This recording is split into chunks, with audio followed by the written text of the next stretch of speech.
ஆனுகூல்யஸ்ய சங்கல்பः பிராதிகூல்யஸ்ய வர்ஜனம் ரக்ஷிஷ்யதீதி விஸ்வாசः கோப்த்ருத்வ வரணம் ததா ஆத்மநிக்ஷேப கார்பண்யே ஷட்விதா சரணாகதி.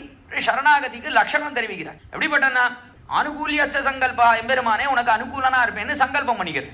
பிராதிகூல்யஸ்ய வர்ஜனம், எதெல்லாம் நமக்கு பிரதிகூலமா இருக்கோ எம்பெருமானை அடைவிடாமல் எதெல்லாம் அதெல்லாம் விரோதமா இருக்கோ பாபங்கள் எல்லாம் இருக்கோ அதெல்லாம் விடுவேன் என்று விடுவது. அதை ரக்ஷிஷ்யதி இது விஸ்வாசா, எம்பெருமான் கட்டாயம் ரட்சிப்பன் என்கிற விஸ்வாசம். கோப்திருத்துவ வரணம் ததா, எம்பெருமானையே அவனையே ரட்சகனாக பற்றுவது.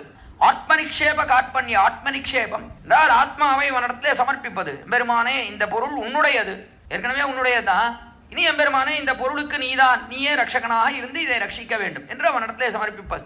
என்று கார்பண்யம் என்ன அப்படின்னா ஒன்றுமில்லை, ஆகிஞ்சன் எம்பெருமானே என்னிடத்திலே ஒண்ணுமில்லை என்று நினைப்பதற்கு இது ஷட்விதா சரணாகதி. இது 6 விதமான சரணாகதி.